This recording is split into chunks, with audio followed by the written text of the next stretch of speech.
Okay, hello Year 6 teachers. So, assuming you have the pack, you will be on page 39 onwards. So we've got just a few pictures of democracy, something which potentially explains to young children what democracy is if they don't know the definition of it. Hopefully they'll be able to some clues there. Yeah, at least have a bit of a good guess off the back of that. So I think that's probably the first point to start, is asking what democracy is, maybe getting someone, or set it as a task where they will get a dictionary each and they have to search for democracy, and first table to find it gets a table point, or whatever your system is at school, and again making it a little bit competitive, a little bit of fun, so on and so forth, but they're also learning, and they're broadening their vocabulary, and they're learning what democracy is. So I think that's a good place to start. We'd suggest... And before the lesson does start, those probably just start photocopying. That's what I was going to say.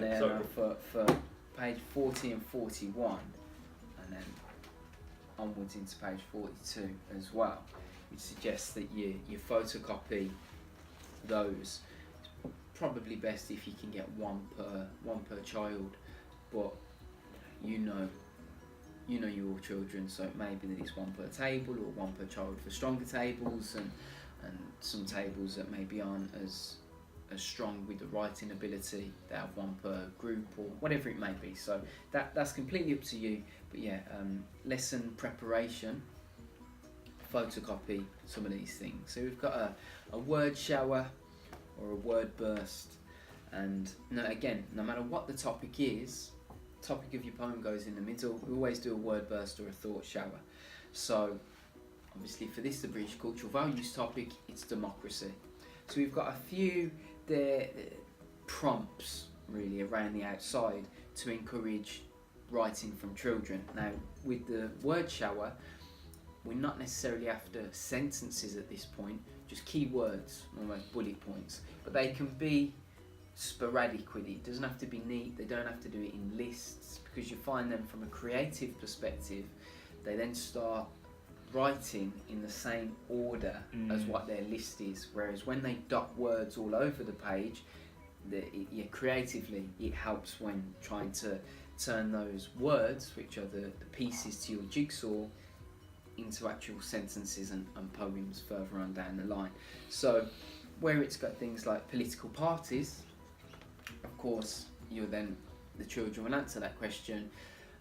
You may want to assign a different table, a different box. So table 1 has political parties, and table 2 has good leadership and quality skills, table 3 has other types of government, so on and so forth.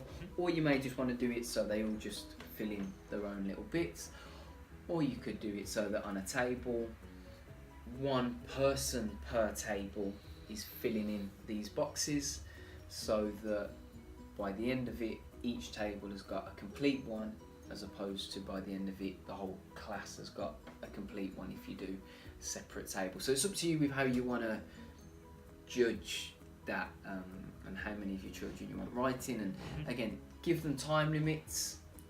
It's up to you how long you think they'll need to do that. Have a class discussion first, so that they're a little bit aware of it, and then they can break into it and go and do their own one. So where it's got political parties, you'd imagine the majority of people would know Labour, they'd know Conservative, there may be some that know the Liberal Democrats, there may be some that know UKIP, there may be some that know the Green Party, and nothing's out of bounds or off limits with this. If it is a party, it can go down. Name of world leaders, so Putin, Theresa May, Merkel, Trump, they'll all know that one. Sure. So again, and so on and so forth. So you just get them to fill in all the prompts that are on there. What are good leadership skills and qualities? What should people have to be a good leader? And then you may look at people that have those skills that aren't necessarily world leaders. Maybe people that aren't even alive. Examples in your school, even the team captain of the football team or the netball team, or the head teacher, a particular teacher. Yeah, for sure. So fill in that. Once you've done that, I'm sure you're more than capable of building on that with them. So once you've done that, you've got a couplet ladder that is then being filled in for you. So either as a class, or again as individual tables, or on stronger tables just as individuals, you try and use some of the phrases, some of the words that you've used in this couplet ladder where the rhyming has already been done for you, so they don't have to worry about any rhymes at all. That's already done. The one thing that you want to be quite cautious of is making sure that they stick to the theme. So as we say, your theme is democracy. So they want the overarching message of their poem to be a democracy themed poem. So where they've got free, we could talk about who deserves to be free. And they may say everyone, you know, as long as they haven't committed any crimes or haven't given government a reason to not be free anymore. And yeah, everyone deserves the chance to be free. Yeah, So go. There's a few schools I've been to that are looking at, that have been doing the United Nations UNICEF articles and children's rights. So that is a perfect, I can't remember what article it is in particular, but that might be the perfect opening line. Article 6 is the right to life, and maybe it's to be free. We all want these things in our democracy. You know, I mean, so try and relate it to other things that perhaps you may have going on already in your school. Yep, sorry. No, it's great. So, and with that as well, I just said there, who deserves to be free, and they say everyone. You know, as long as they don't mess that chance up, you should all be on a level playing field and have the chance to be free, and so on and so forth. So again, that may be your first line. Everyone has the chance to be free. And at the beginning of the lesson, you say, what was we doing around the theme of democracy? What did you do when you have to get the dictionary out? Oh, we looked up the definition. So everyone deserves the chance to be free. That's the definition of democracy. So on and so forth. So that start building out the poem out of the discussions that you're having with them. Everything that comes out of their mouth has the potential to be at least part of the sentence. You talk about what is democracy again? It's having the right to choose. So democracy is having the right to choose. Sometimes you win and sometimes you lose. So think about opposites with certain words as well. So there you've got lose. What's the opposite to lose? Win. Sometimes you win, sometimes you lose. So opposites are really good as well. So you may set it off where people, either groups or individuals, will be filling in these, or as a class, again, completely up to you. You'll have some writers that are stronger than others. So some of them will finish it and they'll whiz through it, and then that's when those people can possibly go on to page 42, where you've got the blank couplet ladder as well. So what you do there is you pick one of the words from your thing. So let's say political parties on your word shower. Let's say the word Labour, for argument's sake, is going to be there.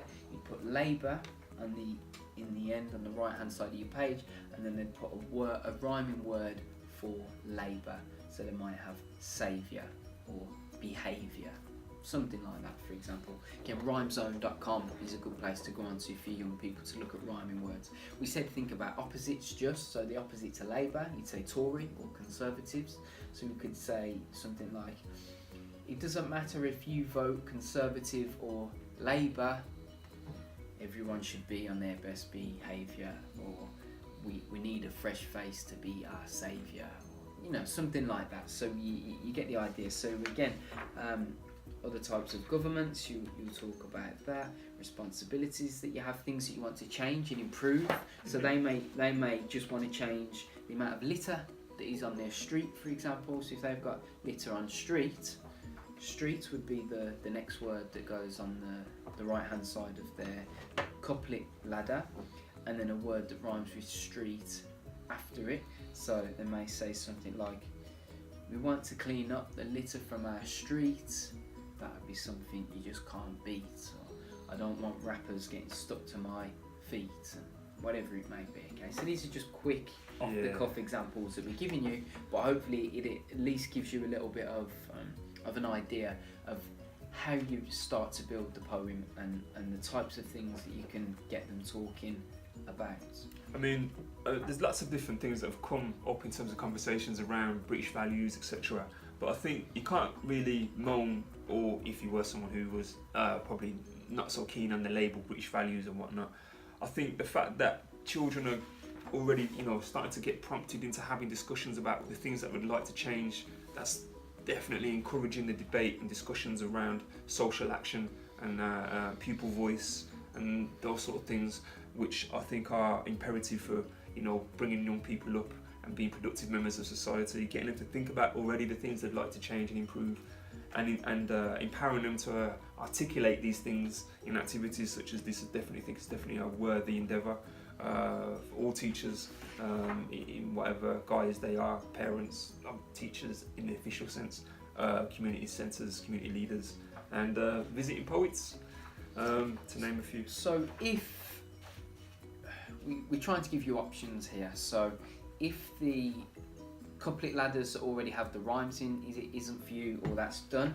and the couplet ladders, the blank couplet ladders may be a bit difficult for some, or you just don't have the time frame, or whatever it may be, from page 43 onwards, there are a couple of poems that ourselves and Dreadlock Alien have got in there that you can potentially use around the theme of democracy and individual liberty, which, as Curly was just talking about, opening the discussion and getting them to talk about things they'd like to change, that's their individual liberty, and so on and so forth.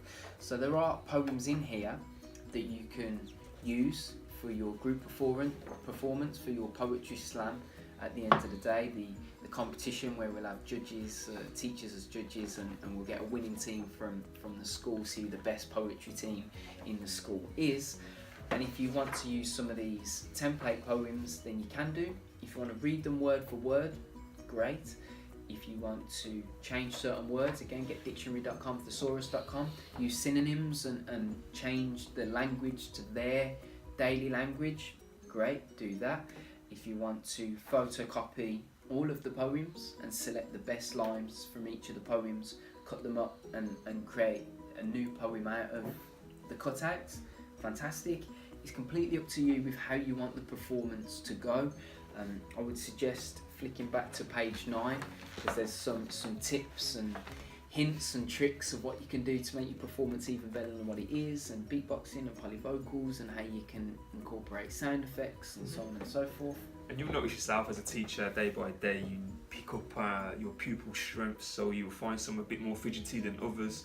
Use that as a strength to incorporate in the performance of the poem, get them flossing as part of the performance maybe, get them doing some of the actions, thinking about making props to go with those actions even. You might have a few artists, get them to come up with some cool posters that help reinforce the message of your poem. You'll find that within the classroom there's often an abundance of talent which often goes untapped, and this is a great opportunity to tap into that and get kids really to buy into the whole British cultural values and themes, which are all very important just as a general theme for human values anyway, respecting each other, having democracy, having a sense of individual liberty to pursue success, the rules within which we're growing up. It may be a child that has a phone or loves technology or isn't engaging from a word perspective and a performance perspective. Stick the class tablet or iPad or whatever in his hand. He's now your documentarian, he's going to film the whole process. It doesn't matter if what he captures is good or not, or whether you can use it or not, that's irrelevant. That child then just feels important because they've got a job that nobody else in the class has got. It distracts them, it keeps them quiet, they're not distracting others, and so on and so forth. So be as creative as possible for ways that you can include every child in your class, and ways that you can utilise the talents that they have and the interests and the hobbies that they already have to make them feel part of the team. Other than that, I think we're pretty good. If you have any questions on the Facebook page, comments on the videos, then please do, and we'll get back to it ASAP. Other than that, we hope to see you soon. All the best. Speak soon.